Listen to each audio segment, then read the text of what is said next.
your youth coordinator here at Sharpsburg Community Library.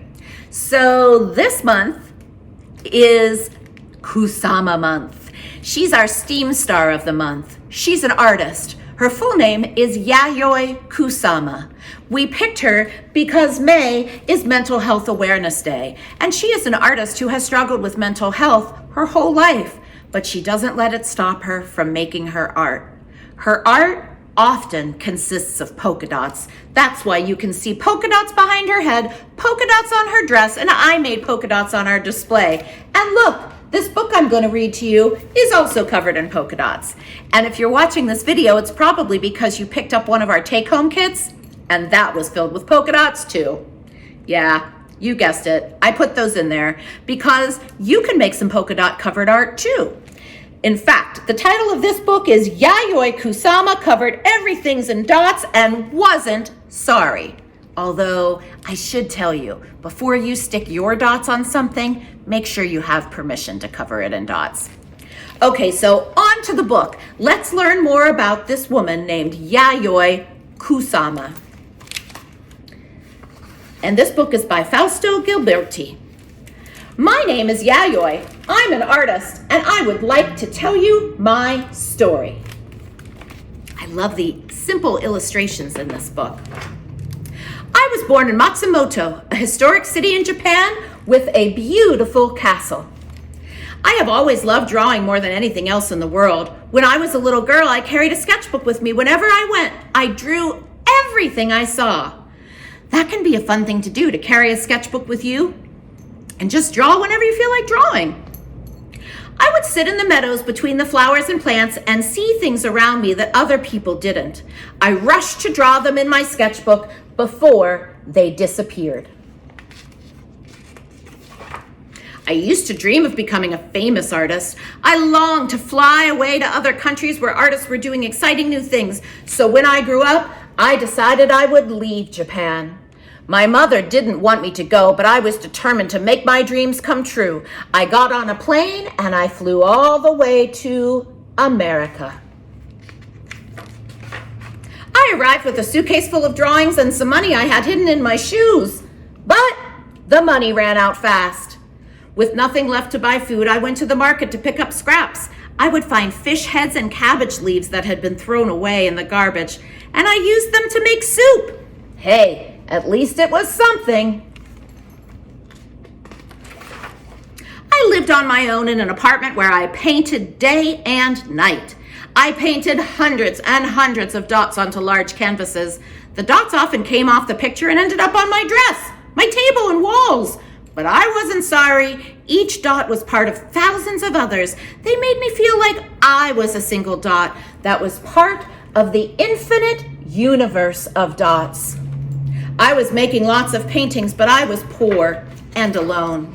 One day, an elegant lady came knocking on my door. Her name was Georgia O'Keeffe, and she was a famous American painter. You can find books about her at the library, too.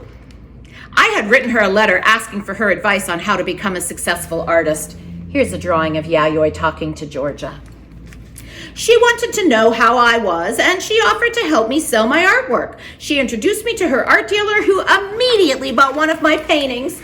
Wow! I continued to paint a lot of pictures, and soon I was ready to put on my first solo exhibition in New York City. It was a success. An exhibition is an art show, or a place where art is hung. I made more and more exhibitions and more ideas for new works. I made soft cushion shapes, which I used to fill rooms, boats, shoes, and covered armchairs and couches. Funny pictures, right? I covered bags and dresses with dried pasta, and I filled rooms with glittering balls of light. Those are some very different art materials. I created mirror rooms which reflected everything over and over. That's what it looks like in the Kusama room at our Mattress Factory Museum in Pittsburgh. You look in the mirrors and you see yourself a million times in between all of the dots. I also organized performances that I called happenings, where I covered people's bodies with dots. It was a pretty daring thing to do at the time. My art was starting to get noticed and written about in the newspapers, so I decided to change the world for the better. I organized a happening on the streets of New York to protest against the war in Vietnam, and I covered a lot of men and women in dots, and they handed out leaflets with messages of freedom and peace. But it didn't last long because soon the police came and I was arrested. As soon as I was released, I started working even harder than before. I held other happenings. I made films. I published a newspaper. And I created unusual party dresses. Some had big holes cut out of them, and others were made for two people to wear together. Look at those dresses. I even made a huge dress that could be worn by as many as 25 people at a time. I loved creating all of this new experimental art, but there came a time when I had to stop because I was unwell. I left New York and I went back to Japan to get better. Back at home, I saw the beautiful mountains and the cherry trees in bloom, but a lot of things had changed since I left. The meadows and the streams that used to inspire me to draw had been built over, and the cities were filled with smog, and this made me sad. Then one day, it snowed. The snow covered everything and transformed the landscape, turning it into something pure and beautiful, just how I remembered it from when I was a little girl. I found a studio near the hospital I was staying in, and I started working. Creating art makes me feel better. I also began writing, so I paint during the day and I write at night. Although I missed New York, I decided to stay in Japan. It's where I still live today, and I still work non-stop, making paintings, writing books, and designing clothes and other objects. And the other thing I love to make is pumpkins. I've always loved pumpkins with their beautiful shape and sweetness, and I want to show all the love I feel for them through my art. I also like to cover them in, you guessed it, dots. You won't believe it, but I picked up a pumpkin when I was a child, and it talked to me. My artworks have been really famous, and you can see them in many different art galleries and museums around the world.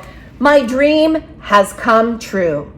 And you have a pumpkin, sort of like these pumpkins, in your bag, only it doesn't have any patterns or dots on it. You can use your dots on that pumpkin and cover it in dots wherever you want to put them. Or you could use those dot stickers to cover something else in your house with dots. But don't forget to ask permission.